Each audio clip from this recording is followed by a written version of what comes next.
When Cenk Uygur stepped onto the set of Piers Morgan Uncensored, it didn't take long for the temperature to rise.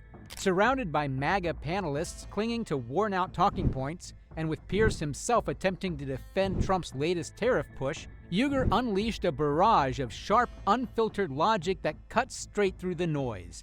It was less a debate, more a demolition, as he exposed the hollow foundations of their arguments with surgical precision and unapologetic force. All right, Cenk, look, I get the overarching ambition of Trump here, where he wants to bring manufacturing back to the United States, and he's using a very blunt instrument to do it, and he did deploy tariffs reasonably successfully in his first term. I mean, do you agree with the principle that America is too riddled with debt, that's got to come down, and it's lost too much manufacturing, that's got to come back? So you may not agree necessarily with what he's doing with the tariffs, I'm sure you don't, but the principle behind it is not necessarily a bad one. Well, it isn't bad for you, Piers, but for people with open eyes and ears like Cenk, that's undoubtedly a big question mark on how Trump wants to steer America on the way forward, with chaos and severed ties with other nations. Ever since Trump stepped into the White House, he has been wreaking havoc in the trade world, imposing brutal trade tariffs everywhere possible. While it makes Trump stand out as a patriot for many, there are still people like Cenk who see clearly through the real plans of the government. Yeah, as usual, if he did it with a scalpel, it might work, but he's doing it with a hatchet or perhaps with Elon's chainsaw. And that's the problem here. So can reciprocal tariffs work? Yes, but you've got to be careful in which industries you're affecting. You've got to think it through, strategize. It doesn't look like they did that. So they're just doing it across the board without being surgical, tactical, or strategic. So there's a couple of reasons why they're doing it, but the one is by far the most important. Trump's always liked tariffs. He's always believed that tariffs are going to magically repair everything in the country. No, they're not magic. They have upsides and downsides. In some cases, they make sense to protect manufacturing, and in other cases, they don't, because they lead to inflation and stagflation. The imposed tariffs, although looked better for the United States at first for many people, soon showed bitter implications for the U.S. as well. After Trump announced really high tariffs for many countries and companies around the globe, several countries like China responded with retaliatory tariffs, putting the U.S. in a great debacle. Number two is he uses it as a negotiating tactic. He's used that a lot, but now people are starting to call his bluff. And I'm actually a little bit worried that this is actually going to be a stimulus for the rest of the world to unite against us, because they have no choice. The European Union, Canada, Mexico, Japan, etc. South Korea will have to say, how are we going to respond to America? How are we going to respond against America? And I don't like them being united against us. I think that's counterproductive. Cenk Uygur's assessment is spot on in highlighting the double-edged nature of the plan. While promoting domestic products can have short-term appeal and patriotic optics, he rightly points out that the backlash in the form of retaliatory tariffs and rising inflation hits everyday Americans the hardest. It's not just an economic issue, it's a kitchen table issue. The cost of groceries, household items, and essentials doesn't care about slogans like America First and Make America Wealthy Again when supply chains get choked and trade partners push back. Uygur's criticism isn't just ideological, it's grounded in economic reality. But most importantly, Piers, none of this is going to last. He said, oh, this is going to last for years and years. There's no way that's going to happen. So it's way too much of a hatchet, and it'll hurt the stock market in the short run, the mid run, the long run, etc. His donors will rebel. They're already rebelling, etc. But all of this is actually just a ruse to pass that $4.5 trillion tax cut, because they want to be able to say what you guys just talked about. Oh, no, the tariffs will magically bring us $6 trillion over a decade. So don't worry about that $4.5 trillion we're going to funnel to all of our donors, to Elon Musk, to Donald Trump, and to all the richest people in the country, and to corporations. That's what all of this tariff nonsense is about. That's what the gold card nonsense is about. That's what Doge nonsense is all about. It's all to say, oh, don't worry about how we're going to blow up the debt and the deficit by doing another gigantic tax cut for the rich and for corporations. As Cenk Uygur would likely argue, using tariffs as a cover for lopsided tax cuts is economic deja vu we can't afford. We've seen this before. Tax breaks for the wealthy, tariffs that pretend to protect American jobs, and the end result is middle-class Americans footing the bill through higher prices and shrinking global influence.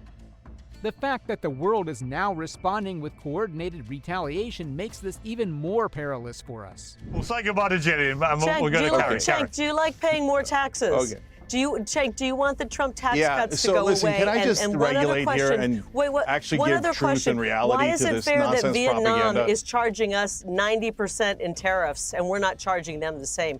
President Trump's actually being very fair by Carrie, saying you we'll want charge a giant half of corporate that. tax cut, don't you? You both want a giant corporate tax cut. That's what this is about. It's all a giant I want ruse. a You're not tax going to hear cut. I don't anything want- about tariffs after they Cenk, pass I that see tax where the cut. money's This being is not spent populism. here. It's the exact opposite. Okay, you want it, right? You want the $4.5 trillion tax cut for all your corporate buddies, right? I do and you're want a trying to tax disguise cut. that as populism? No, I want it for all of course you do. Americans. Not for you, for the giant corporations and the wealthy. That's what the tax cut's for. Exactly. This entire tariff debacle may well be the point to a larger corporate tax cut scheme disguised as a win for the American public. The real beneficiaries in this drama are the corporate giants who stand to profit handsomely once trade rules are reworked or a peace pact is brokered. Let's be honest, these tariffs aren't sustainable in the long run. No serious economist expects them to stick forever, especially when the world's major economies start pushing back harder. The idea of a peace deal with reciprocal cuts and sweetened terms for the business elite is probably a far more likely scenario. After all, the only thing that's certain in trade wars is the working class footing the bill. Let me just back up and explain all of this, okay? So number one, Kerry originally started talking about national security. That's always the excuse that they use. Biden used the same excuse. He said, oh, the CHIPS Act, it's national security. We have to make the chips here at home for semiconductors. Yeah, there's some truth to that. And there's some truth to protecting manufacturing here and for national security. But what do they use it for? Biden used it to shovel over $50 billion in subsidies to the donor class.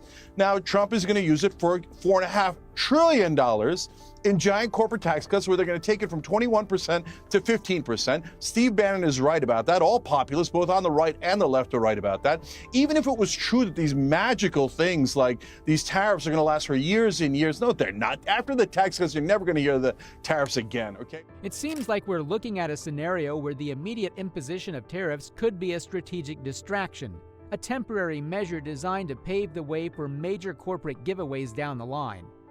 The idea here is that once new trade rules settle or a sort of peace pact is reached with reciprocal cuts easing tensions. Even if that were true and they were to raise $6 trillion, well, okay, great, because we have a $37 trillion debt right now, and the populists are the only ones who actually care about it.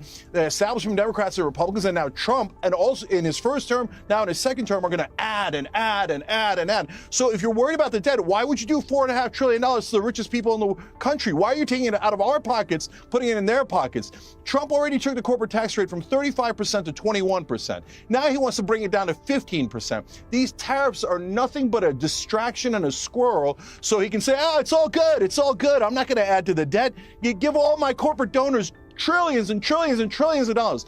If you were actually serious about being populist, you would say, okay, look, no matter what you think about tariffs and whether you think a more strategic approach would have been better or a blunt instrument like this, we can all agree that there's no reason to give away $4.5 trillion to corporations. These tariffs seem less about genuine protectionism and more like a calculated move to clear the path for sweeping tax cuts and deregulation once the dust settles. It's a textbook example of modern trade politics.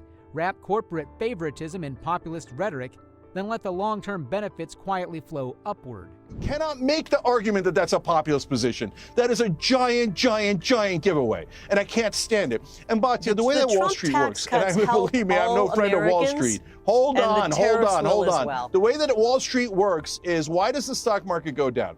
It's not because it's a cabal and they get together and they're like, should we punish Trump? No, the price of aluminum goes up. The guy who thinks, oh, stock market's the bellwether and the only thing that matters. No, wages matter. But this doesn't actually get us higher wages. It doesn't get us paid family leave. It doesn't get us anything that helps the average American. Instead, he's going to hurt the economy real bad because he's doing it in such a blunt way. And then he's going to use it as an excuse for his giant tax cuts that are going to go to all the corporations and all the donor class. And then afterwards, you're never going to hear the tariffs again. You're not going to hear the gold card. You're not going to hear a Doge. You're not going to hear anything, because the whole point is that giant giveaway to corporations, not to the average American.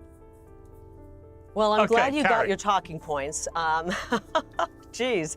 Oh, you know what, It's Cenk? not You talking can just points, write a it's check back reality. to the U.S. Treasury. Stone cold reality. You want to help your corporate buddies, don't you?